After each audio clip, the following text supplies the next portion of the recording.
Hello students, मैं अंकिता आपकी English educator स्वागत करती हूँ आपका मैग्नेट ब्रेन्स हिंदी पर, जो आपके लिए लेकर आता है हाई क्वालिटी एजुकेशन, वो भी टॉप कोर्सेज के साथ एकदम फ्री ऑफ कॉस्ट। और जो नंबर ऑफ टॉप कोर्सेज आपको यहाँ मिलते हैं वो तो बहुत ही अमेजिंग है। वो हैं सीबीएसई सिलेबस आपको यहाँ पूरा मिलता है, स्टेट बोर्ड सिलेबस चाहे वो यूपी बोर्ड हो, बिहार बोर्ड हो या एमपी बोर्ड हो, आपको वो भी यहाँ पूरा मिलेगा, और वो भी हिंदी और इंग्लिश दोनों मीडियम्स में। इसके अलावा ओलंपियाड्स भी अवेलेबल है, एनटीएससी, सीयूईटी, ये सभी के सभी कोर्सेज आपको यहाँ इजीली अवेलेबल हैं। बेस्ट पार्ट इज एकदम फ्री ऑफ कॉस्ट, तो इसका फ़ायदा ज़रूर से ज़रूर उठाइए। और अब मैग्नेट ब्रेन्स आपके लिए लेकर आ चुका है 6th क्लास से लेकर 12th क्लास तक के सभी नोट्स, वो भी आपको इजीली अवेलेबल हैं, तो आप उन्हें भी जल्द से जल्द ग्रैब कर लीजिए। ऑलराइट, अगर ई नोट्स और ई बुक्स आपको चाहिए तो उनके लिंक्स आपको डिस्क्रिप्शन बॉक्स में दिए गए हैं, उन्हें देखिए और उन्हें चेक कीजिए। उसके अलावा अगर आपको वीडियोज़ की एक्सेस चाहिए तो वो www.magnetbrains.com पर भी आप विजिट कर सकते हैं, वहाँ आपको सभी के सभी वीडियोस इजीली मिल जाएंगे। इंस्टाग्राम, टेलीग्राम, फेसबुक और ट्विटर पे तो हम हैं ही, आप हमें वहाँ फॉलो कर सकते हैं और देख लीजिए वहाँ सभी एकदम लेटेस्ट अपडेट्स जो हैं। अब हम बढ़ते हैं आज के टॉपिक की तरफ कि आज मैं आपको क्या पढ़ाने वाली हूँ।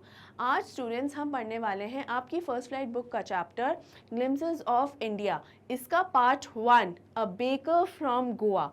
और जो टॉपिक होगा वो होगा ओरल कॉम्प्रिहेंशन, यानी इस चैप्टर के बीच बीच में कुछ क्वेश्चंस हैं जो कि बहुत ही इंपॉर्टेंट क्वेश्चंस हैं, आज हम उन्हें सॉल्व करने वाले हैं। तो चलिए क्विकली अब ये वीडियो स्टार्ट करते हैं। सबसे पहला क्वेश्चन है, what are the elders in Goa nostalgic about. अब नॉस्टैल्जिक का मतलब क्या होता है? इट मीन्स कि जब हम पुरानी यादों में खोए रहते हैं और उनके बारे में सोचते हैं, पुरानी यादें ताज़ा करते हैं, तो यहाँ पर जो एल्डर्स हैं, यहाँ के जो बुज़ुर्ग हैं, कहाँ के? गोवा के, वो किस बारे में नॉस्टैल्जिक होते हैं? तो स्टूडेंट्स, एक्सप्लेनेशन के दौरान मैंने आपको बढ़िया तरीके से बताया है कि किस बारे में एल्डर्स जो है नॉस्टैल्जिक होते हैं, और वो है ओल्ड पोर्टुगीज़ डेज, यानी जब पोर्टुगीज़ का यहाँ पर राज था और उस समय जो ब्रेड का चलन चला था, ब्रेड बहुत फेमस है गोवा की, तो वो समय याद करके जो एल्डर्स हैं काफ़ी नॉस्टैल्जिक हो जाते हैं। देख लेते हैं इसका एक written explanation. The elders in Goa are nostalgic about the good old days, good old days, good old Portuguese days, I'm sorry, good old Portuguese days and their love of bread and loaves, यानी जो bread को लेकर इन Portuguese लोगों का जो प्यार था ना, वो इतना ज़्यादा पसंद करते थे ब्रेड को कि ब्रेड इतनी फेमस हो गई कि पोर्टुगीज़ तो चले गए लेकिन ब्रेड यहीं छोड़ गए, यानी बहुत पसंद किया करते थे पोर्टुगीज़ इसे, और इसीलिए ब्रेड को इतना फेमस बना दिया। ब्रेड को, बेकिंग को, बेकर्स को, इन सबको ये इतना फेमस हो गए हैं गोवा में कि गोवन कल्चर में आज भी ब्रेड का एक बहुत ही अहम हिस्सा है। The writer says that the eaters of loaves have left but the makers still exist। अब यहाँ कहने का ये मतलब है कि जो लोव्स को जो खाते थे ना, जो ईटर्स, यानी ईटर्स ऑफ लोव्स का मतलब है बेसिकली पोर्चुगीज़ को कहा जा रहा है यहाँ पे कि ये इस चीज़ के जन्मदाता है कहीं ना कहीं। जो इंडियंस हैं उन्हें लोव्स और ब्रेड्स वो नहीं जानते थे, पोर्चुगीज़ ही है जिन्होंने कहीं ना कहीं इंट्रोड्यूस किया था इंडियंस को कि लोव्स क्या होते हैं या ब्रेड क्या होती है, राइट। तो ये जो जिन्होंने शुरुआत की थी इस चीज़ की, वो लोग तो आज के दिन यहाँ नहीं हैं, पोर्चुगीज़ तो वापस अपने घर लौट चुके हैं, यहाँ नहीं है। लेकिन वो जो ब्रेड के लिए जो प्यार है, ब्रेड जो पसंद की जाती है, वो प्यार आज भी वो यहाँ इंडिया में, गोवा में स्पेशली छोड़ गए हैं, और इसीलिए जो मेकर्स हैं ना, यानी ब्रेड बनाने वाले, वो आज भी यहाँ पे एग्जिस्ट करते हैं क्योंकि बहुत पसंद की जाती है। अब स्टूडेंट्स, ये क्वेश्चन तो हो गया सॉल्व। अब मुझे आपसे पूछना है एक और छोटा सा क्वेश्चन, और वो ये कि राइटर कौन है इस चैप्टर के? ग्लिम्पसेस ऑफ इंडिया का पार्ट 1 जो है, अ बेकर फ्रॉम गोवा, वो किसने लिखा है? इसका नाम क्या है? राइटर का नाम क्या है? जल्दी से कमेंट सेक्शन में लिख दीजिए स्टूडेंट्स, और मुझे बताइए कि नाम क्या है, the name of a baker from Goa. बढ़ते हैं दूसरे क्वेश्चन की ओर, ये है, is bread making still popular in Goa? How do you know? इसका ये मतलब है कि ब्रेड मेकिंग जो है क्या गोवा में आज भी पॉपुलर है, आपको कैसे पता कि पॉपुलर है, मतलब पहले तो आपको बताना है कि पॉपुलर है या नहीं है, और अगर पॉपुलर है तो आपको पता कैसे है कि वो पॉपुलर है, ऐसी क्या चीज़ें होती हैं जिनसे आप जान सकते हो कि वो पॉपुलर हैं। Well, yes, bread making is still very, very, very much popular in Goa. How do we know?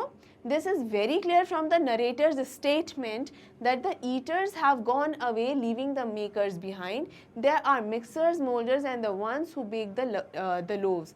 The time-tested furnace still exists there. इसका मतलब ये है कि जिन्होंने इंट्रोड्यूस किया है ब्रेड को, वो लोग तो आज के दिन नहीं है यहाँ पर, लेकिन उनके ब्रेड के प्रति जो प्यार है लोगों का वो आज भी देखा जा सकता है, क्योंकि जिन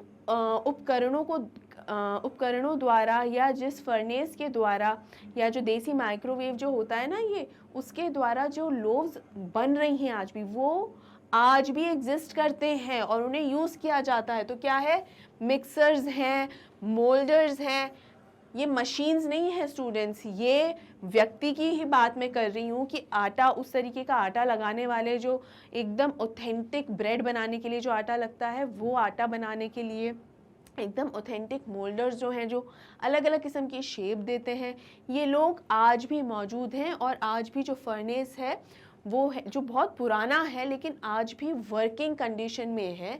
पुराने स्टाइल के फर्नेसेस, मतलब कोई मशीन्स नहीं खरीदी हैं, आज भी जो ट्रेडिशनल फर्नेस होता है ना, जो ये ब्रेड बनाने का होता है, आज भी वो है। तो इससे पता चल जाता है कि कितना फेमस है ये और क्यों फेमस है ये गोवा में। ऑलराइट, अगला क्वेश्चन है what is the baker called. मैंने आपको बताया था ये एक बहुत ही इंपॉर्टेंट क्वेश्चन है और देखिए यहाँ पर आ गया, एग्जाम में भी डेफिनेटली आ सकता है। और इसका आंसर क्या है स्टूडेंट्स, मैं अभी यहाँ पर 5 सेकंड लगाऊंगी, तब तक आप इसका आंसर लिख दीजिए कि what is the baker called, यानी बेकर को और क्या कहा जाता है गोवा में, और क्या कह के चिढ़ाते भी हैं यहाँ पर, वो बात बाद में करेंगे चढ़ाने वाली। पहले जल्दी से लिख दीजिए। आई होप अभी तक आपने कमेंट सेक्शंस में अपने आंसर्स ऑलरेडी लिख दिए होंगे, और अगर लिख दिए हैं तो स्टूडेंट्स अब मैं अपना स्लाइड चेंज करती हूँ और आंसर है pader. The baker is called a pader in Goa. बहुत ही ईजी आंसर है, अच्छे से इसको समझ लीजिए, याद कर लीजिए।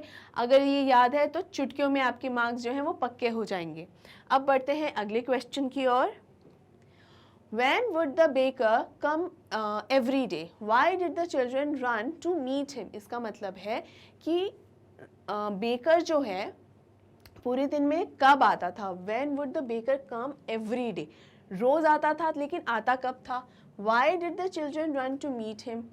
बच्चे जो है भागकर क्यों मिलने जाते थे उससे, भाई वो तो रोज ही आ रहा है, पता चला ना हमें एवरी डे, वो तो रोज आ रहा है, तो भी बच्चे इतना एक्साइटेडली क्यों भागते थे। वेल, सबसे पहले तो हम पहले क्वेश्चन का ही आंसर देखते हैं, और वो है कि बेकर 2 बार आता था एक दिन में, ट्वाइस अ डे। एक तो आता था सुबह, सुबह जब आता था तो सुबह उसके आने की जो आवाज़ होती थी ना, वो झंझंग आवाज़ करते हुए, अपनी बांस की लकड़ी जो होती है उस पर घंटियाँ बंधी होती हैं, वो जब झंझंग आवाज़ करते हुए आता था स्टूडेंट्स, तो एक तो उसी की वजह से सारे बच्चे जो हैं भाग के पहुंच जाते थे कि भाई वो आ गया। ठीक है, एक तो सुबह आता था सब ब्रेड्स को बेचने के लिए, और एक शाम को आता था जब वो लौट रहा होता था। सब जब वो जितने भी ब्रेड्स लेकर आया है, जब वो उसको बेच चुका होता था, तब वो जब लौट रहा होता था तब आता था। तो ट्वाइस अ डे यानी एक दिन में 2 दफ़ा, in the morning and second time when he returned after selling his stuff। ठीक है, स्टफ का मतलब है सामान। अब यहाँ पर इस स्टफ से कंफ्यूज करने की ज़रूरत नहीं। यहाँ देखिए, यहाँ यू है और यहाँ ए है, इसका मतलब होता है स्टूडेंट्स स्टिक, STICK, इसका मतलब होता है स्टिक। मैं बहुत क्लियरली आपको बता रही हूँ। और जो बेकर है या पैडर है, उसकी स्टिक किस चीज़ की होती है, बैम्बू की, यानी बांस की छड़ी या बांस की डंडी या डंडा।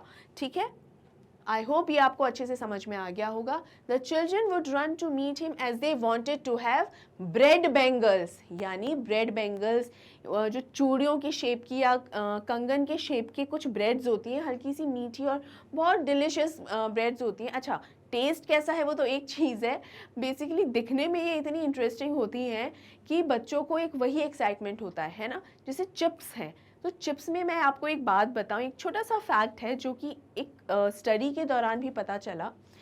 जो मार्केट में चिप्स जो आती है ना, उन वो टेस्ट तो चलो टेस्ट की वजह से तो बच्चे उन्हें बहुत ज़्यादा खाते ही हैं, और बच्चे ही क्यों, बड़े भी बहुत ज़्यादा चाव से खाते हैं। लेकिन सिर्फ टेस्ट नहीं है जिसकी वजह से हम उनको इतना ज़्यादा पसंद करके खाते हैं। एक जो हम जब वो जो क्रिस्पनेस उसकी होती है ना, वो जो करारापन एक होता है, जब हम उसे खाते हैं तो जो एक साउंड आता है ना चिप्स का, वो साउंड हमें इतना ज़्यादा अच्छा लगता है, कहीं ना कहीं हम पूरी तरीके से एडिक्टेड हैं उसके, बहुत ज़्यादा पसंद करते हैं उस साउंड को। तो ये बहुत छोटी छोटी सी चीज़ें होती हैं किसी स्पेशली खाने पीने से रिलेटेड, कि उसको हम खाएंगे तो इस तरह से बाइट लेंगे तो जिस तरीके से आपके मुंह में वो चिप्स जो है वो चकनाचूर हो जाती हैं, और जिस तरीके का साउंड निकलता है ना, हमें वो बहुत अच्छा लगता है। ऐसे ही कुछ एक्साइटिंग चीज़ें जो होती हैं इन ब्रेड बेंगल्स के साथ भी जुड़ी हुई हैं, और भी तरीके की जो ब्रेड्स बच्चे खाते हैं उनके साथ इस तरीके की चीज़ें जुड़ी हुई हैं, तो बच्चों को बहुत पसंद आता है। तो वो इसलिए जैसे ही उनको पता चलता है कि पैडर्स आ गए हैं या बेकर आ गया है, तो वो भागे भागे उसके पास जाते हैं कि अब ये जो हमारी पसंद की जो ब्रेड है, स्पेशली ये ब्रेड बेंगल, हम पसंद कर करके चूज़ कर करके खरीदेंगे और फिर जम के चाय के साथ खाएंगे। आई होप ये भी आपको अच्छे से क्लियर हो गया होगा। स्टूडेंट्स, ये आपके चैप्टर का जो ओरल कॉम्प्रीहेंशन चेक है, पहला ओरल कॉम्प्रीहेंशन चेक है आपके चैप्टर में। इस चैप्टर में स्पेशली इस पोर्शन में पार्ट 1 में 2 ओरल कॉम्प्रीहेंशन चेक दिए गए हैं। ये पहला वाला था। अब बढ़ते हैं सेकंड की ओर। It comes match the following, what is a must as, ये यहाँ पर आपको ये मैच करना है बेसिकली, और यहाँ ये बताया गया है कि ये इन्फॉर्मेशन दी गई है और ये आंसर्स इसके हैं, तो आपको मैच करना है बेसिकली। तो देखते हैं क्या इन्फॉर्मेशन है। As marriage gifts, cakes and bolognas, sweet bread called bowl, for a daughter's engagement, bread, for Christmas, sandwiches। अब इसका क्या मतलब है? देखिए, एज मैरिज गिफ्ट्स क्या मिलना, ये सारे ही बेसिकली क्या हैं, ये सारे ही बेसिकली ये हैं कि अलग अलग इवेंट्स जो होते हैं, चाहे शादी हो, फंक्शन हो, जो भी है, उसमें अलग अलग इवेंट्स में अलग अलग किस्म की ब्रेड या कुकीज़ ये दी जाती हैं। ये गोवन कल्चर का एक बहुत ही अहम हिस्सा है। यहाँ आपसे ये पूछा गया है कि किस इवेंट में किस तरीके की ब्रेड या किस तरीके का केक या जो बाकी भी चीज़ें हम मेंशन है, किस इवेंट में कौन सी चीज़ जो है महत्वपूर्ण होती है, इम्पॉर्टेंट होती है, कि अगर वो ऐड ना की जाए तो वो फंक्शन, वो त्यौहार और वो शादी ब्याह ही अधूरा माना जाता है। ठीक है, यही आपको जानना है। अब यहाँ देखते हैं, देखिए 2 सेक्शंस दिए गए हैं। पहले में तो वो इवेंट के नाम बताया गया है और दूसरे में उन डिशेस का, उन आइटम्स का नाम है।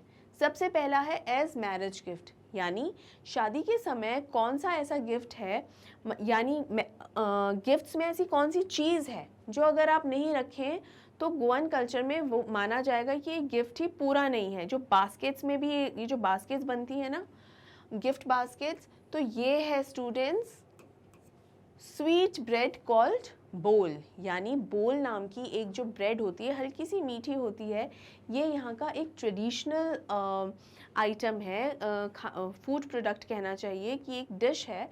ये ब्रेड ज़रूर होनी चाहिए। अगर ये ब्रेड नहीं है तो वो गिफ्ट को, जो बास्केट में जो गिफ्ट्स रहते हैं, वो बास्केट ही इनकम्प्लीट मानी जाती है। अब ये ऐसा नहीं कि गोवा में ही ऐसा है, आई एम श्योर हर जगह, पूरी दुनिया में हर कोने में, हर ट्रेडिशन में कुछ ना कुछ ऐसे इम्पॉर्टेंट चीज़ तो होती ही होगी। जैसे कहीं पर कहा जाता है कि कुछ पूजा में कुछ तरीके का जो है डिश है या स्वीट डिश है, प्रसाद का है, भोग का प्रसाद जो बनाया जाता है, तो ज़रूरी होता है। आप मुझे ये बताइए कि आपके फैमिली में या आप जिस जगह से आते हैं वहाँ पर कौन सी मिठाई फेमस है, और ऐसी कौन सी स्वीट डिश है, या ऐसी स्वीट डिश ना हो के भी कोई दूसरी डिश भी चलेगी, सेवरी डिश भी चलेगी, ऐसी कौन सी डिश है जो अक्सर पूजा में या इवेंट में या शादी त्यौहार के समय बनाई जाती है कि इसके बिना तो हम ये शादी अधूरी ही है, या इसके बिना तो ये जो पार्टी हो रही है ना वो एकदम अधूरी ही है। ऐसी कौन सी डिश है, ऐसा कौन सा वो एक फेमस फूड आइटम है। ऑलराइट, आप बिल्कुल अपने आंसर्स को कमेंट सेक्शन में ज़रूर लिखिएगा। मैं जान के बहुत खुश होंगी, पता भी चलेगा कि अलग अलग एरिया में कौन कौन सा खाने पीने का जो सामान है वो इतना फेमस है। और ग्लिम्पसेस ऑफ इंडिया है तो हमें झलकियाँ भी मिलती रहनी चाहिए, क्यों सिर्फ गोवा या हम कुर्ग या फिर आसाम की ही बात करें, बाकी पूरा देश भी तो हमारा ही है, तो हमें पता चलना चाहिए। ऑलराइट, चलिए पहला ऑप्शन हमारा सिलेक्ट हो चुका है। सेकंड है फॉर अ पार्टी और अ फीस्ट, यानी कोई भी किसी भी तरीके का जो जलसा है, अगर कोई पार्टी हो रही है उसके अंदर ब्रेड का होना, it is the most important dish, ये होनी ही चाहिए। अगर ब्रेड नहीं है ना तो वो पार्टी ही नहीं मानी जाएगी, कि ब्रेड नहीं है तो किस बात की पार्टी कर रहे हैं, बिना ब्रेड खाए कैसे पार्टी होगी। Then comes for a daughter's engagement, यानी अगर बेटी की इंगेजमेंट है या सगाई है तो माँ की तरफ से कुछ चीज़ें जाती हैं, और उनमें से एक चीज़ क्या है, एक चीज़ है सैंडविच। और सैंडविच एक ऐसी चीज़ है जिसे अगर शामिल नहीं किया गया तो भी वो इंगेजमेंट या सगाई है वो अधूरी मानी जाती है। तो माँ अपनी बेटी की इंगेजमेंट की जो पार्टी है उसको अधूरा कैसे रहने दे, तो वो उससे हमेशा सैंडविचेस इंक्लूड करती है। ये भी एक बहुत इंपॉर्टेंट डिश है। और लास्ट क्या बचा है, फॉर क्रिसमस। तो क्रिसमस तो बहुत ही बड़ा त्यौहार होता है, स्पेशली गोवा में तो बहुत ज़ोर शोर से मनाया जाता है। तो क्रिसमस के लिए क्या ज़रूरी है, केक्स एंड बोलिनियाज। बोलिनियाज क्या होते हैं स्टूडेंट्स, बोलिनियाज कुकीज़ होती हैं, या हम कह सकते हैं बिस्किट्स। बिस्किट्स एक तरीके की कुकीज़ या बिस्किट्स होते हैं। तो आप देखिए क्रिसमस के लिए क्या ज़रूरी है, केक्स एंड बोलिनियाज, यानी हर क्रिसमस पे केक्स, और केक्स भी अलग अलग तरीके के, वो बड़े वाले केक ही नहीं, जो कप केक्स होते हैं वो भी बहुत ज़्यादा बनाए जाते हैं। तो अलग अलग इवेंट पे अलग अलग किस्म की ब्रेड, बोलिनियाज या कुकीज़ या सैंडविचेस, ये सब यहाँ मशहूर है। इन पर स्टूडेंट्स, जैसा कि मैंने आपको बताया, अक्सर क्वेश्चन आ जाता है, तो आपको फुल डिटेल में अब मालूम है कि किस इवेंट के लिए कौन सी वाली ब्रेड या कौन सा वाला जो कुकी है वो इम्पॉर्टेंट है शामिल करना। ऑलराइट, अब हम बढ़ते हैं हमारे नेक्स्ट क्वेश्चन की ओर। What did the bakers wear, यानी जो बेकर्स की जो ड्रेसअप है ना, पोशाक है, वो क्या है। अब यहाँ पर दो तरीके की पोशाकों के बारे में बात की हुई है इस चैप्टर के अंदर।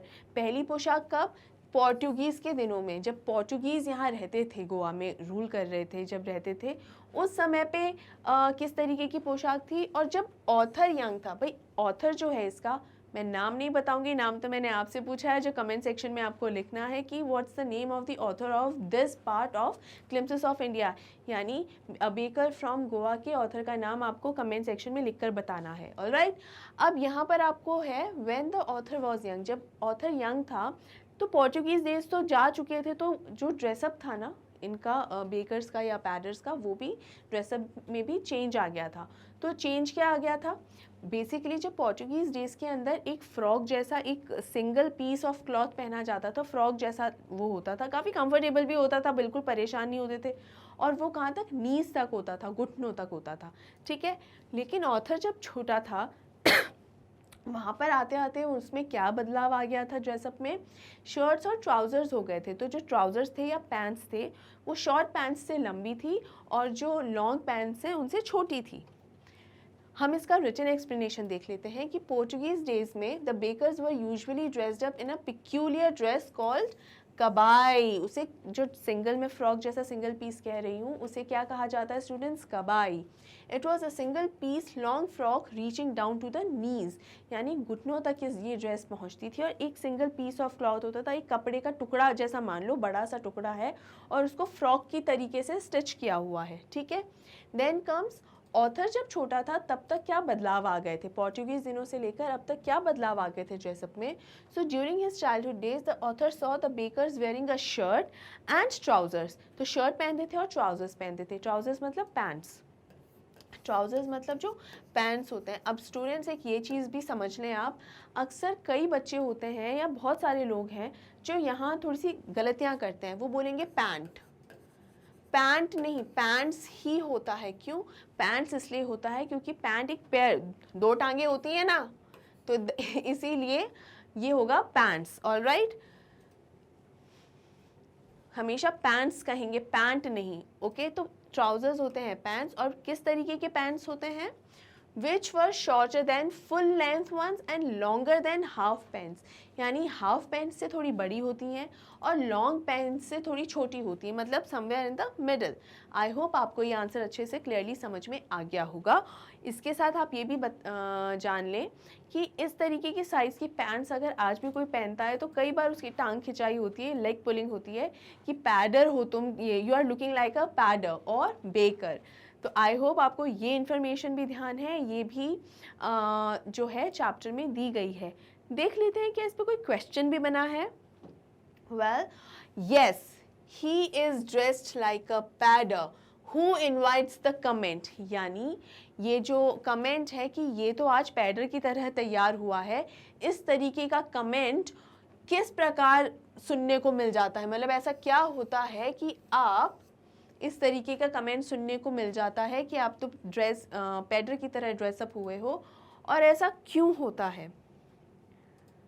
Well, any person who is wearing a half pant which reaches just below the knees, यानी हाफ पैंट से थोड़ी सी जो नीज से बिलो है, नीज से नीचे आती है, उसे ये कमेंट पास किया जाता है that you are looking like a padder today, you are dressed up like a padder today, and this is because the baker known as a padder used to dress like that।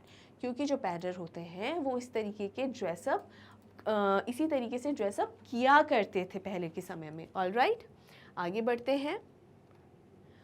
Where were the monthly accounts of the baker recorded? यानी monthly accounts जो होते थे baker के वो कहाँ record किए जाते थे। ये भी एक इंटरेस्टिंग क्वेश्चन है स्टूडेंट्स। अक्सर जो है इस क्वेश्चन का आंसर भूल जाते हैं या ध्यान नहीं रहता। पेंसिल से रिकॉर्ड किए जाते थे कहाँ, वॉल के ऊपर, दीवार पे।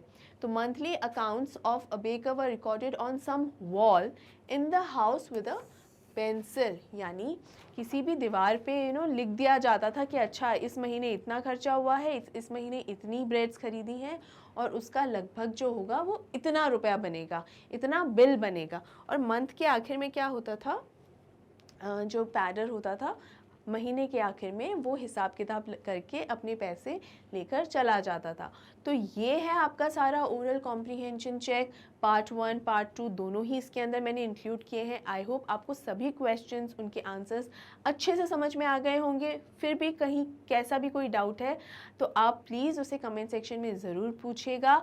जो क्वेश्चन मैंने आपसे एक पूछा था कि who is the writer of this portion of glimpses of India, please उसे भी ज़रूर मेंशन कीजिए स्टूडेंट्स। कमेंट सेक्शन में लिखना है, बिल्कुल कोई भी चीज़ को मिस नहीं करना है, स्किप नहीं करना है। Then comes what does a jackfruit like appearance means? ये है लास्ट क्वेश्चन और ये एक बहुत ही इम्पॉर्टेंट क्वेश्चन है स्टूडेंट्स। यहाँ पर सबसे पहले मैं बता दूँ जैक फ्रूट का मतलब क्या होता है। जैक फ्रूट एक सब्ज़ी है जिसका नाम है कटहल, और यहाँ पूछा गया है कि कटहल की तरह, कटहल की सब्ज़ी अगर आपने देखी है तो उसकी जो शेप होती है उसकी तरह अगर किसी व्यक्ति का बॉडी शेप अगर उसके जैसा है, what does a jack fruit like appearance means, मतलब अगर कोई व्यक्ति है वो अगर दिखने में कैसा है, कटहल जैसी आकृति का है अगर, तो सबसे उसका क्या मतलब होगा, उसको क्या कहा गया है यहाँ पर इस चैप्टर में। तो सबसे पहले तो ये जान लें कि जैक फ्रूट कहा किसको गया है। बेसिकली जो बेकर की जो फैमिली है उसे कहा गया है कि बेकिंग एक बहुत ही रिस्पेक्टेबल और प्रॉस्परस प्रोफेशन है, स्पेशली गोवा के अंदर। गोवा में अगर आप बेकर हैं तो आप मतलब समृद्ध परिवार से ही होंगे, आप समृद्धता आपके घर में ज़रूर ही विराजमान रहेगी, क्योंकि ये प्रोफेशन ही ऐसा है। और बेकिंग तो, और ब्रेड और केक्स और सैंडविचेस और बिलिनियाज, तो ये सब बहुत ज़्यादा फेमस है गोवा में। तो अगर आप अपने काम में अच्छे हैं तो आप डेफिनेटली बहुत ज़्यादा फेमस और बहुत ज़्यादा सक्सेसफुल होने वाले हैं। तो इसलिए आप बिल्कुल खाते पीते घर के लगते हो। तो खाते पीते घर के हो जाते हो तो आप एकदम कटहल जैसे, एकदम प्लम्प बॉडी आपकी हो जाती है, थोड़ी सी फूली हुई सी बॉडी हो जाती है और ऐसा लगता है मानो आप कटहल जैसे लग रहे हो। तो ये जो जैक फ्रूट है या कटहल है वो किसके जैसे, किसको कहा गया है, प्लम्प फिजिक को कहा गया है। Like a jack fruit, it means having a plump physique, या जो बॉडी शेप है, plump body structure, like a jack fruit. I hope student ये भी आपको अच्छे से समझ में आ गया होगा। बहुत ही आसान आंसर्स हैं, बिल्कुल भी मुश्किल नहीं है, बस अच्छे से इनको रिवाइज करके बढ़िया तरीके से समझना है। और यहाँ पर हमारा ओवर होता है ये ओरल कॉम्प्रीहेंशन चेक, दोनों ही पार्ट्स। पहले में 4 क्वेश्चन थे, दूसरे में 5। बहुत ही ईजी क्वेश्चंस थे, आंसर्स भी अच्छे थे और बहुत ईजी थे। उनको बस इन आंसर्स को भी अगर आप अच्छे से देखेंगे तो भी ये चैप्टर कहीं ना कहीं कवर हो ही जाएगा। फिर भी आपको एक्सप्लेनेशन इसका मिस बिल्कुल नहीं करना है students, because we never know कि इस तरीके का कैसा क्या क्वेश्चन बोर्ड एग्जाम्स में बन जाता है। ऑलराइट, फिर भी कोई डाउट हो तो कमेंट सेक्शन में आप उसे डेफिनेटली लिख सकते हैं। और यहाँ मैं आपको ये याद दिला दूँ कि मैग्नेट ब्रेन्स आपके लिए लेकर आता है हाई क्वालिटी एजुकेशन के साथ साथ ये सभी टॉप कोर्सेज, वो भी एकदम फ्री ऑफ कॉस्ट। चाहे CBSE हो चाहे स्टेट बोर्ड्स हो, दोनों हिंदी और इंग्लिश मीडियम दोनों में ही अवेलेबल हैं। इसके अलावा ओलंपियाड्स के लिए NTSC और भी ना जाने बहुत सारे कोर्सेज जो कि टॉप कोर्सेज हैं, एकदम फ्री ऑफ कॉस्ट आपके लिए अवेलेबल हैं। और 6 to 12 तक के नोट्स भी अब अवेलेबल हैं आपके लिए। अगर आपको लिंक्स भी देखने हैं तो ई नोट्स और ई बुक्स के जो लिंक्स हैं वो डिस्क्रिप्शन बॉक्स में प्रोवाइडेड हैं, आप बिल्कुल चेक कर सकते हैं। और अगर आपको वीडियोस चाहिए तो www.magnetbrains.com पर भी आपको सभी वीडियोस मिल जाएंगे। This is not the only platform, आपके लिए और भी बहुत ज़्यादा प्रोवाइड करवाया गया है।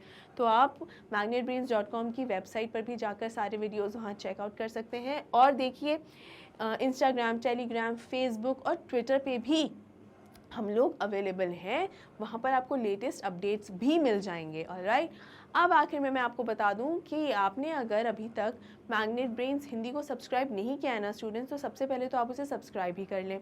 उसके बाद ये video definitely I am sure आपको ज़रूर पसंद आया होगा, तो इसे लाइक तो करना ही है और ज़्यादा से ज़्यादा शेयर कीजिए ताकि सभी स्टूडेंट्स जो अभी तक इन वीडियोस को नहीं देख पा रहे हैं देखें और उनकी भी 10th की प्रिपरेशन बहुत ही बढ़िया हो जैसे आप लोगों की चल रही है। तो स्टूडेंट्स इसी तरह मेरे साथ 10th के लिए प्रिपेयर करते रहिए और अपने मार्क्स, अच्छे मार्क्स आने का एकदम पुख्ता कर लीजिए कि हाँ हमारे 10th में अब तो मार्क्स बढ़िया आने ही वाले हैं। और ये जो सब्जेक्ट है इंग्लिश, इसमें तो एकदम पक्का 100% बढ़िया मार्क्स आने वाले हैं। ऑलराइट, तो स्टूडेंट्स इसी के साथ ही वीडियो एंड होता है। Take care, see you soon and thank you so much.